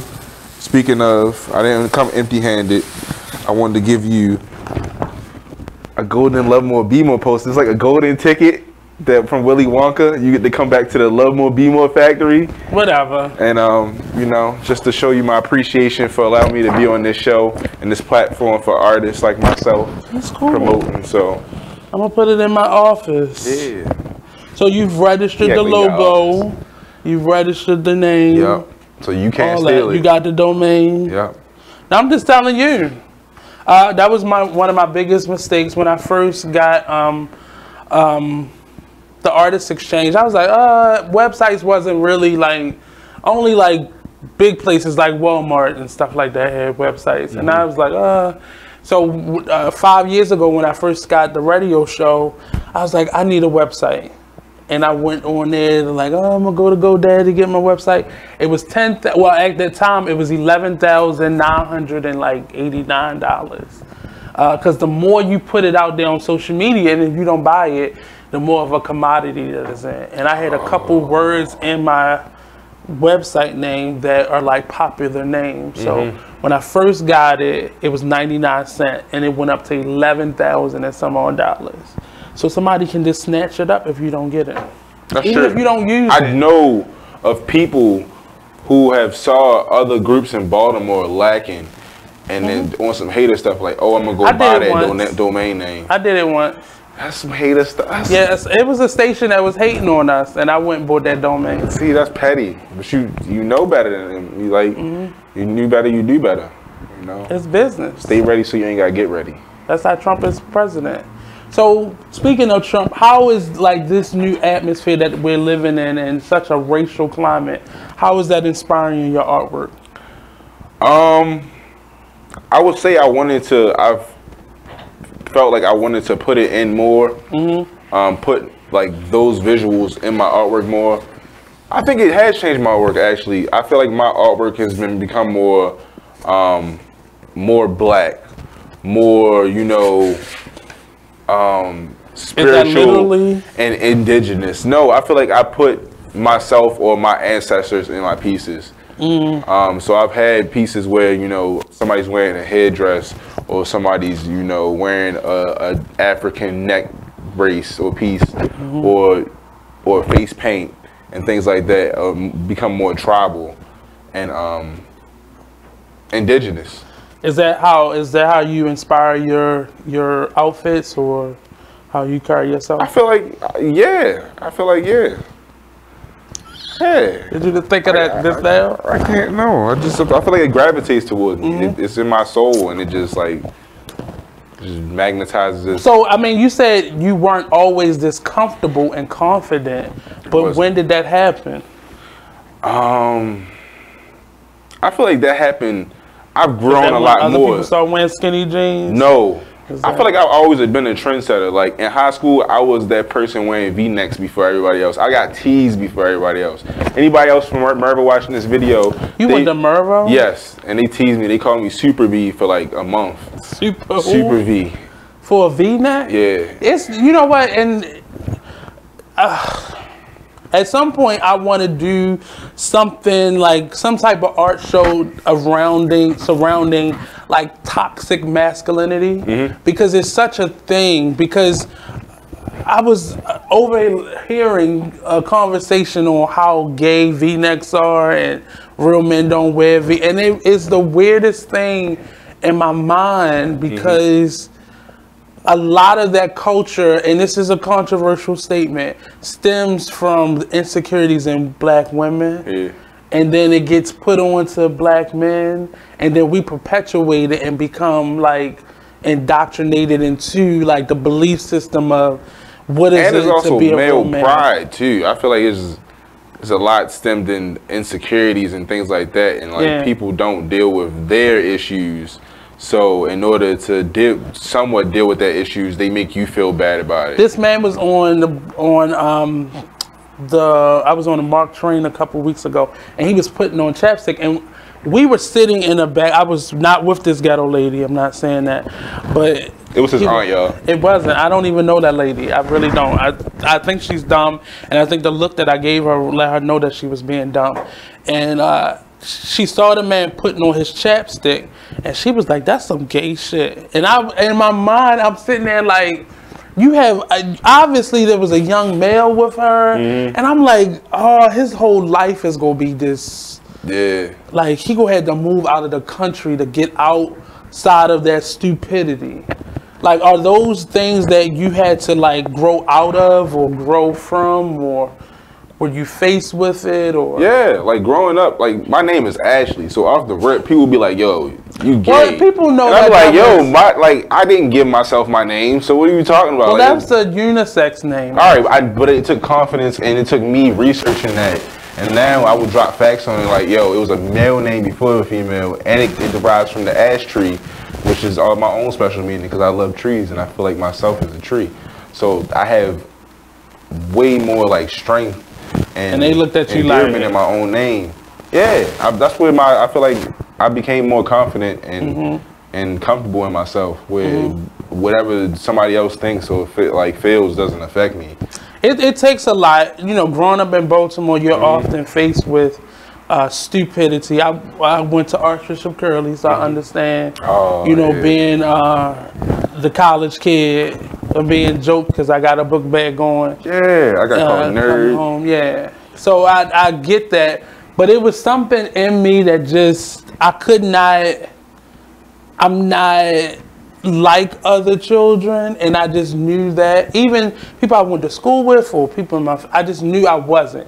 And I just, at some point, I had to be comfortable with myself. And it helped that you had to wear uniform, so it wasn't, you could like hide in your Clark Kent often, but those are things growing up in cities like this and having a creative energy and feeling like you had to kind of dumb it down or water it down to make other people comfortable with themselves. Yeah. Not even with you, but with yourselves. Like just how I would talk or words that I knew or just how I would carry myself. I always felt like I had to dumb myself down to make other people comfortable. So moving away from the city and then, you know, living in a new space in school, how did that help you kind of find your authentic self? I think that was like a really good push for myself, of me finding myself. And, you know, since like having no ties to Baltimore. I mean, a lot of people I went to school with in York were actually from Baltimore, but I didn't know them before. And I was able to like. So they running, you running, and just find each other. So it's like I could create. You can, if you move to another city, you can be whoever you want to be at that point. And instead of like, okay, I'm gonna make this image up of this cool person. No, I really think I just started to be myself and accept myself. And then people gravitated towards me. People thought I was cool, and I was just like, oh, well, I guess I am cool. Right. I just had a fundraiser I went to, and I got to hear Devin Allen's story. He was one of the speakers, and that was his train of thought. And it's interesting to know that I wasn't by myself, you know, growing up in this city, seeing stuff that looked dumb to me. I didn't want Jordans. I wanted to go to Aldo and get a pair of shoes. You know, I got teased because a lot of my clothes came from the Gap. And they, like, people, this wasn't, I'm not saying I was hip to nothing because the store existed. You were Couser. But I just was comfortable in myself, you know, and then often the way I dressed, you know, so our schools didn't have, I think your school had a uniform, but our school had a dress code. So I would dress like that when I wasn't in school because, like, why not? And that was weird to people. So I didn't wear jeans or tennis shoes. Well, I would have to wear like the unnamed brand and stuff. Like I never had. It took me a while to get an actual real pair of Timberlands. And my cousins would tease me like, "You got them Timberlands on." I had the Walmart brand with the bull on the side. Y'all know what y'all you know what I'm talking about. So I get clowned for that, and then like get clowned for wearing South Pole and stuff like that now. See now. I rarely wear any other like name brand stuff. I don't really go shopping in a department store looking for name brands. I don't wear Polo, I don't wear Jordans. I wear the most obscure stuff, like stuff that other people don't want to wear. I wear it. But that's cool now.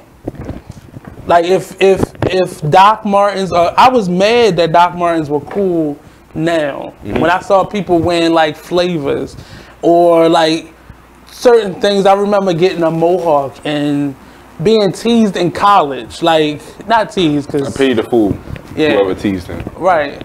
But stupid stuff like that. So getting to live outside of Baltimore was eye-opening to me, but also being exposed to people outside of like my family circle or my neighborhood circle was worthwhile to me, because you had to get outside of that mentality, because I saw how now I can see how young people are forced to live outside of themselves. And it's not, you can see it, like me being a teacher in schools, that I can see how people are forced to kind of be like a generic version of themselves. Yeah. And it's hard, but it's because now you have a lot more people that are free to be who they are, but I can still see that that's being still a thing somewhere else. I'm glad I never had to be forced to do anything, because I just got comfortable with who I was, but it's still a thing in this world. Yeah. Like, so in terms of like creating art, how do you determine what comes out of your, so do you sketch? Are you on a computer, digital sketching, or how do you? I think a lot of things just went back to the basics for me lately, and where it's just a pen and a paper. And rather than I love being on the computer and like digital, making things vector and making things digital, so it can go on like to the masses and bigger platforms. But I think it always starts with me. Even my teachers and professors always like etched that into our brains was, you know, the most important thing is your sketchbook. And all my life, no matter where I went, like if I went somewhere with my parents and I didn't want to really be there, my escape was, oh, can I have a piece of paper and a pen? Oh, he's so nice. He quiet. He ain't bothering nobody. And I just sit in the corner and go in my own world and be able to draw and sketch. And I'm still the same person to this day. I'll go places and have my sketchbook with me and draw. And now I'm at work at my 9 to 5. I'll have a clipboard and I'll have like work, and then I'll have that one blank piece of paper where I can, you know, get a sketch out the way. You get fired, sir. I hope you're not watching this, Macy's. You feel me? I mean, but they see you already on camera. They just kind of compile the evidence. But I kind of want the people to see me. They probably look at me like, yo, he really draws. That's how you get unemployment, though. So that's true. You can't quit. But so now being put into a school where you're specifically there to learn to be an artist, how is that different from just learning or just being an artist amongst a bunch of people who weren't necessarily artists? I got to be myself. I got to let go and not worry about people judging me. Even up there, people judging me, it was like, I still had Baltimore in me. I was like, well, you're not going to hit me in my mouth. I mean, you still got that. I still had the East Baltimore in me up in Pennsylvania. It was like, okay, nobody's really up here gangster enough to check me for wearing whatever I want to wear, or you know, even down here, like you had to worry about wearing a certain color, or you think you're gang affiliated or something. No, I get to wear whatever I want, be who I want, be this wild child, and I guess I was. But you probably were a normal weird person, because once you start, when you go to art schools, like you learn there's layers to this. Oh yeah, there's layers to the weird. So you learn what weird really was. Like you were normal compared to probably some of the other. Well, I understand where the true weirdos come from, but I think I'm a weirdo. I'm a weirdo. But you like it though. I do, and I embrace it. So all you weirdos out there, please embrace and love yourself. Come buy some Love More, Be More merch. Learn to love yourself. Hug yourself in the clothes, and embrace the weird inside yourself. What shows do you have coming up? We kind of gearing the end of the show. Okay. Tomorrow I'll be at Morgan View at Tight Fisted Fashions Africana pop-up. I'll be there from 12 p.m. to 7 p.m. That's 7 hours for you to get some Love More, Be More merch. Get an awesome poster like Mr. Nathan over here. And on December 22nd, I'll also have me and my team set me up a table. Baltimore Artist Collective. He's going to sell his wonderful jewelry, which I'm wearing here right here. He's wearing. He doesn't promote it, so I'm going to promote it. And you should buy just pay me. Yeah, just bug. I don't need applause. You know, show up with some money and you know, buy from him. So we'll have some vendors, wonderful black vendors at the Black Market on December 22nd at the Arena Players. That's starting at 10 a.m. To 4.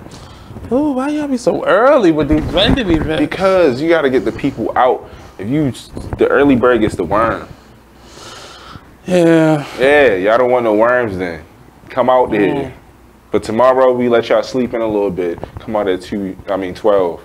And I'll be there. So tomorrow at 12 at Morgan View, and the 22nd at Arena Players. Yeah. Is there anything? Are these paid events? Or are they free to get into? On the event on the 22nd, you can bring a donation to the homeless. That being a non-perishable food item or hygiene items such as like tampons and things like that, or also clothing such as socks or underwear is also encouraged. And for the event tomorrow, that is free entry, and I think they should have a parking lot for everyone. So come through there, and it's going to be a wonderful little festival event. I think that's the first building right off of across from the shopping center. Oh yeah. It sounds like he'd been in there before. I've been there before.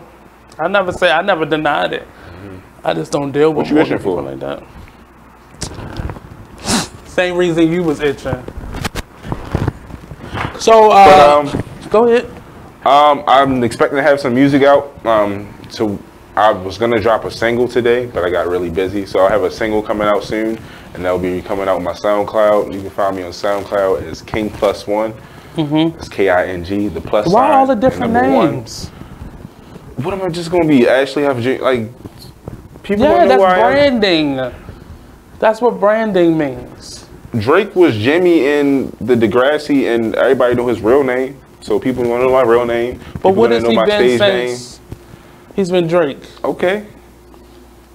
But it don't just matter. saying branding. It does matter. You see this, you know me. You see my artwork, you know me. Because they go see this and they go to Facebook and look for this. And if it's not a hashtag for it, then they're not going to find you. There's a lot of faces to this guy. But guess what? They all about love. And that's what So we're going to take one complete break. And maybe I'll let him give a couple lines to his music. Oh, okay. So don't go anywhere. We'll be right back.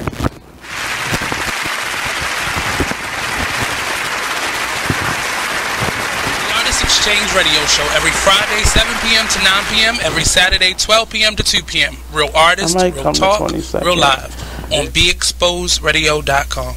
I was meeting with a friend yesterday, and I've gotten to the point where don't ask me a question because the truth is going to come out. And exactly. Just don't do it. If you ain't looking for the truth, don't come to me. Don't do it because I can't hold my tongue. And she wants to be this stylist, boutique, but you're not doing anything in that nature, and I can't take you seriously if you're not doing those things. And I understood why people didn't take me seriously because I found myself in somebody else's lane. I was good at what I was doing and what I wanted to be, but I wasn't doing it for me. So how can I ask you to take me seriously if I'm living in somebody else's shoes? And nobody can do what you do, and I think that that's a big problem that people face now. Like, you see what somebody else is doing and you want to do that when that's not your lane. That's not your lane. That's not what you're supposed to be doing. But it's popular, it's getting that person money, it's getting that person applause. Oh, I want applause. I want money. Let me stand over here behind them. And then a lot of times people aren't honest with themselves either. Like I was thinking earlier today. You are listening to BeExposedRadio.com.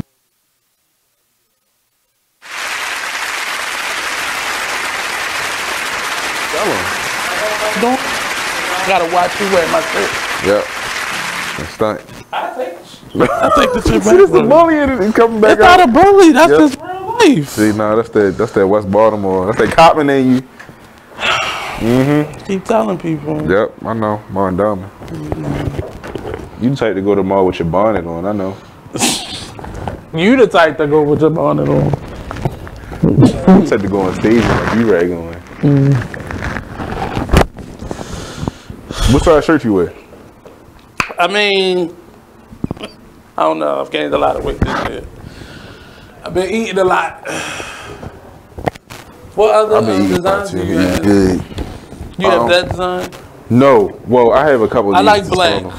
So I just got some black stuff in. I got some sweatpants and sweatshirts. Not no sweatpants. We back on?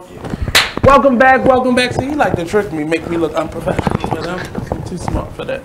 Welcome back to the Artist Exchange Radio Show here live. What's up, Miss Hope Henson?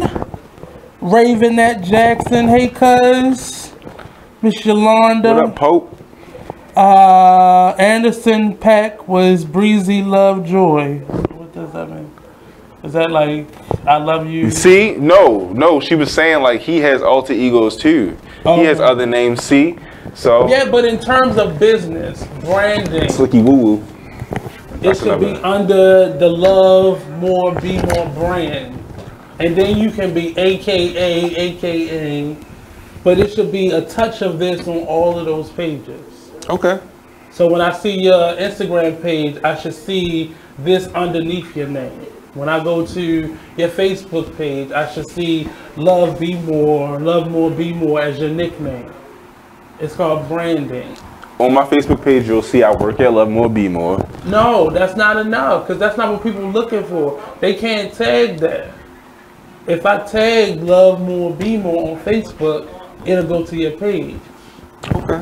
Or I'll be able to search this. You're selling this on the table, but if I only use Facebook and I go to Facebook, Unless there's another hashtag. See, if you only use Facebook, then you ain't right anyway. But that's that. See, you one of those black business owners, so you can't limit me because you restricted. Feel me? I'll take cards though. There's people out here who ain't taking cards. It is. There's a lot of ghetto people, a lot of barbers, aka barbers, that don't do that. But I'm just saying, you gotta.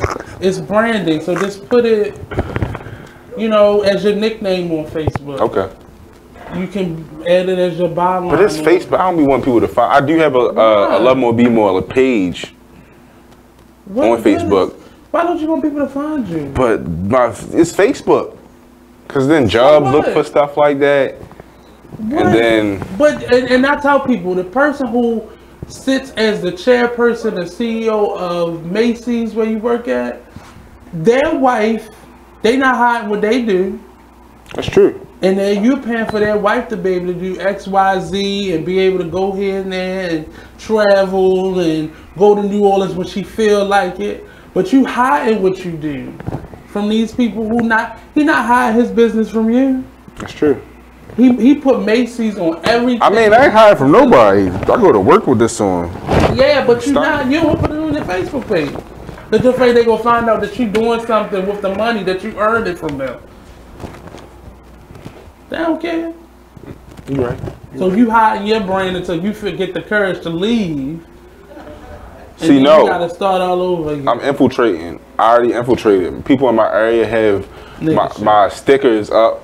So people see my stuff. Like, new people who came in for the season have stopped me like, yo, you made that? And I'm like, yeah. And I didn't ever even say or hinted that I made the clothes. Is Trey your brother? Yeah, that's my brother. Trey is this movement and brand. That's the same thing. Hey. It's the same thing. Hey, shout out to my brother. So we're gonna close it out. I'll let you get like 30 seconds to like give me a line or two. Okay. A bar?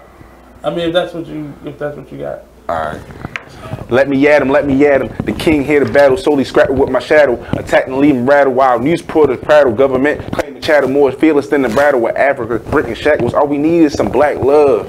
And not a bunch of young thugs. Since we all a dream team became up, then they hate us because we made it, then they blame us. Throwing black males in jail is only raising the sales of prisons and strictly changing the visions to their bills. Instead of on raising their kids and paying bills, but more specifically destroying structure. It's called hell. Up next, It Is What It Is radio show. We'll be back Monday at 2 p.m. Don't forget the Artist Exchange every Monday and Friday, 2 p.m. to 4 p.m. unless we have an unlisted time. So, peace out. Thanks, Mr. Ashley. Thank you, sir. Thanks for having me. All right. Peace out. Bye, y'all. Get out of here.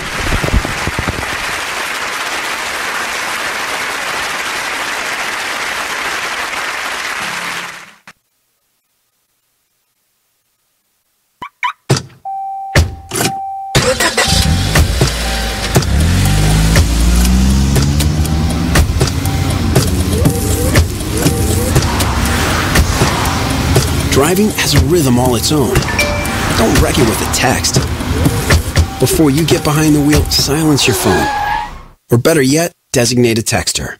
For more text-free driving tips, visit stoptextstoprex.org. Brought to you by the Ad Council and the National Highway Traffic Safety Administration. Green light. Hey girl, school zone.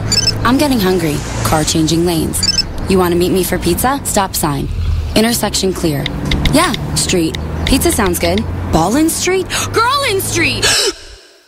It's hard to concentrate on two things at once, like texting and driving. Stop the text, stop the wrecks. How will you stop texting and driving?